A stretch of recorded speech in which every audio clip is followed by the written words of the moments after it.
ایک اور بڑا مسئلہ جو ہمارے عام فہم یہاں پہ چل رہا ہوتا ہے، بچیوں کے اور سم ٹائمز بچوں کے بھی رشتے نہیں ہو رہے ہوتے، اور اس میں بھی کوئی بندش والا معاملہ ہوتا ہے، جیسے آپ نے ابھی پہلے ذکر کیا بانچ پن کے حوالے سے، تو اس کے اندر بھی کچھ ایسا معاملہ ہوتا ہے، اور اگر نہیں ہے تو بھی رشتہ اچھا نہیں مل رہا یا کوئی جوڑ نہیں اس طرح سے ہو رہا، اس کے لیے بھی بتائیے گا۔ اس وقت ہماری مہنگائی اور رشتوں کی بنیادی وجہ خواہشات ہے۔ مہنگائی بڑھ رہی ہے، مجھے ایک بندہ دکھا دے جس کے پیٹ پہ پتھر بندھا ہو۔ پھر بادشاہوں کو برا بھلا کہنا، حدیث میں آتا ہے سب سے بدترین مشغلہ بادشاہوں کو، ان حکمرانوں کو برا بھلا کہنا ہے۔ خواہشات بڑھ رہی ہیں، اس نے اتنے کا سوٹ پہنا ہے، میں نے اتنے کا پہنا تھا، اس نے اس برانڈ کا، میں نے اس برانڈ کا۔ اسی طرح رشتوں کے معاملات میں کہ میری بیٹی تو ایسی ہے، ان کا بیٹا ایسا ہے، یا پھر کسی کا رشتہ دیکھنے میں جاتے باقاعدہ انچی ٹیپ لے کے جاتے ہیں، اس کی کمر ناپتے، میرے پاس کیس ہے، اس کا قد ناپتے۔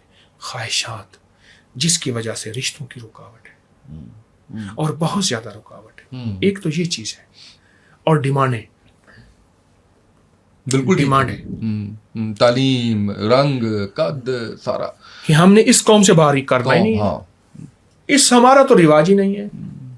نہیں دیکھیں، میں ہر چیز کو جادو جنات بیان کروں، اور زندگی کے یہ رویے کہاں جائیں گے؟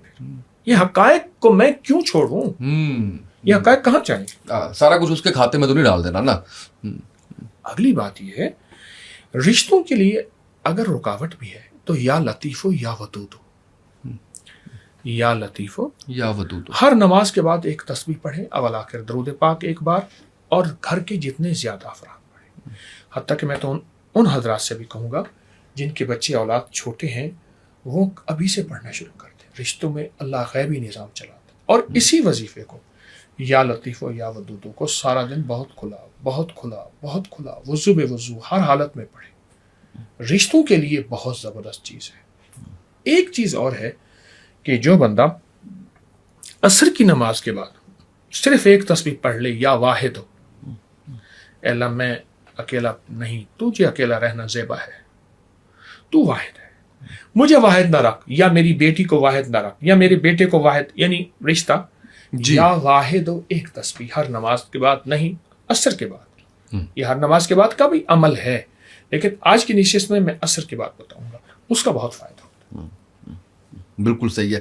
اچھا یہ بتائیے گا کہ ناخلف اولاد کے لیے کہنا نہیں مان رہے، اور اس میں بھی مجھے اتنا اچھا یہ لگ رہا ہے کہ آپ روحانیت کے ساتھ ساتھ دنیاوی چیزیں بھی ساتھ اس کے بتا رہے ہیں کہ ہمارے اندر کیا کیا کمی ہے، ہمارے اندر کیا چیز ہے۔ اسی حوالے سے میں جب اولاد کا آپ سے پوچھوں گا کہ ہم شکوہ یہ ہے جی بوڑھے ماں باپ کو آپ نے اب اولڈ ہومز کے اندر بھیجنا شروع کر دیا، آپ ان کو وقت نہیں دے رہے، آپ ان کے ساتھ مل نہیں رہے، اور اولاد آپ کا کہنا نہیں مان رہی، اسی چیز کے اندر جو بچے ہیں وہ موبائل کا استعمال کر رہے ہیں اور بہت زیادہ کر رہے ہیں، جو جوان ہیں وہ موبائل کا غلط استعمال کر رہے ہیں اور بہت زیادہ کر رہے ہیں، اس حوالے سے ضرور فرمائیں۔ عمر رضی اللہ تعالیٰ عنہ امیر المومنین، ان کے پاس ایک بوڑھا ہانپتا کانپتا آیا، اس کے ساتھ ایک جوان تھا، وہ کہنے لگا امیر المومنین یہ کہتے ہیں مال میرا ہے، حکومت میری ہے، گھر پہ سب کچھ میرا ہے، تیرا کچھ نہیں ہے، اور مجھے بہت بے عزت کرتا ہے، اور میرے ساتھ بہت بے اکرامی کرتا ہے، مجھے ذلیل کرتا ہے۔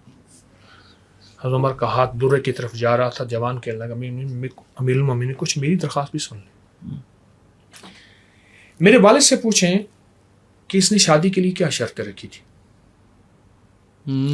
مسلمان عیسائی جو ہے وہ مال کی بنیاد پہ، حسن کی بنیاد پہ شادی کرتا ہے، یہودی مال کی بنیاد پہ شادی کرتا ہے، مومن اخلاق کی بنیاد پہ شادی کرتا ہے، صفات کی بنیاد پہ شادی کرتا ہے۔ میرے والد سے پوچھیں اس نے میری ماں سے کس بنیاد پہ شادی کی تھی، ایک سوال۔